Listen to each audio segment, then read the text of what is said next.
Recall that when accused number 2 was arrested on the 16th of June 2020, when he was confronted with the allegations that on the 26th of October 2014, he was involved in the death of Mr. Senzo Maiwa. He immediately said, I was at work, and the police then took him to his work at Carltonville, Sibanye Gold.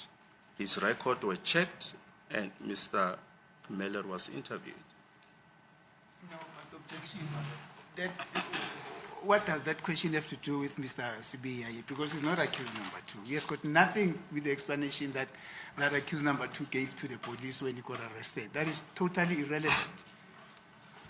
Yes, sir. We just mentioned it by way of example. When you have an alibi, you disclose it at the possible stage, the earliest possible opportunity. That's all that we put into you. Ngizosebenzisa ke lesi statement njengesibonelo ukuthi ke na uma Cannot be interpreted to the witness. There's an objection. The question is unfair to the witness. We'll leave it at that. It's No, really. why do you say it mustn't be interpreted? You can't say that.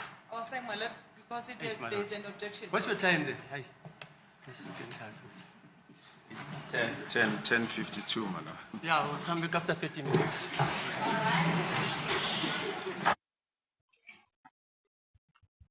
That was the moment there in court. Unbelievable, there, completely unbelievable. So that was a question being posed to Moses Sibiya, which had nothing to do with him, and somehow Baloyi was expecting him to respond on something that has nothing to do with him.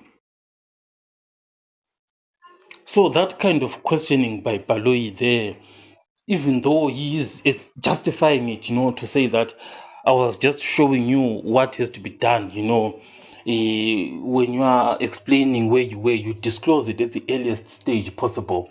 He's trying to like expose Moses Sibiya somewhere, whatever it is, he is not leading the evidence as he does, maybe it's the right thing to do, but the problem is a lack of consistency in how he does these things with other witnesses of his, like Kininda.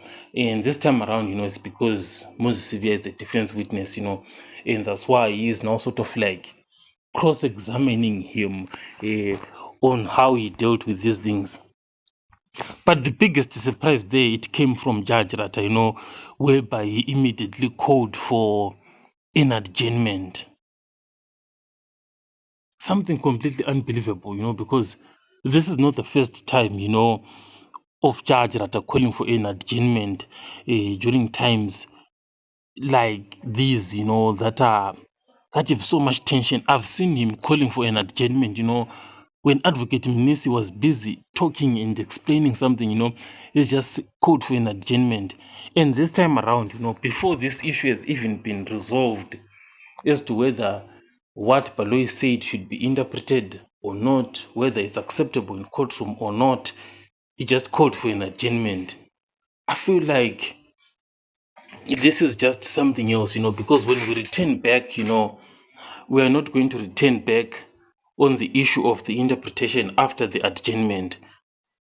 We are going to be starting with something else, So this issue, it has been left hanging in the courtroom, of whether if a state prosecutor comes up with something irrelevant, should it be interpreted or not? So it has been left hanging, and what that means is that there might be more drama that can occur again with this scenario happening over again. I remember on the previous adjournment that you called for when Advocate Mnisi was still speaking, I quickly said, you know what, maybe Judge Rata was rushing to the recess. He was rushing, maybe he wasn't feeling well or something, and he just wanted, to get some free air, some free space. But this is happening again, it shows that maybe it wasn't that what I was thinking about in the first scenario. Maybe it's something else completely different, because when things continuously happen over and over again, then it means your assumption was not what you first thought it was. So with the Judge Rata having called for an adjournment, eh, during that objection, what it might mean, I think that, that the objection remains on record because the question is no longer going to be translated, right? So that means what the defense wanted has happened the way they wanted it, because what they wanted was for the question or the rhetorical question not to be interpreted. So it has worked for them, but maybe it didn't work in the way that they wanted it, to be like formal, more of like to tell Advocate Baloyi directly, that your question is irrelevant. So therefore, we are not allowing it. That's the way, obviously, the defense would have wanted it to happen that way. So what is actually very surprising, is that the trial had been in for something like 45 minutes. And 45 minutes in, that's when the adjournment was then called for. Really surprising, that just 45 minutes into the trial in itself, then the adjournment was called for. Maybe Judge, as I said, he was tired or something and he wanted some fresh air. So the adjournment was then called for. Then we went for an adjournment.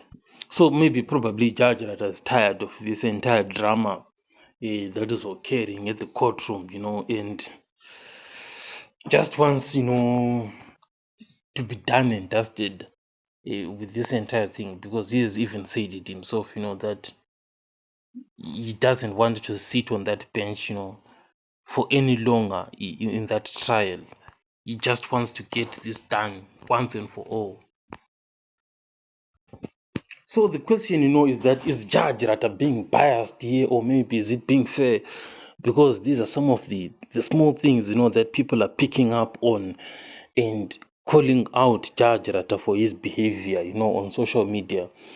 And as I just said earlier, if it is just one or two things of these things happening, then it might be something procedural. But if it is repeatedly happening, then there might be something to it. So this is the second time for me seeing this happening. So the first time, as I said, it was when Mnisi was talking when the adjournment was called, and this time around in this scenario.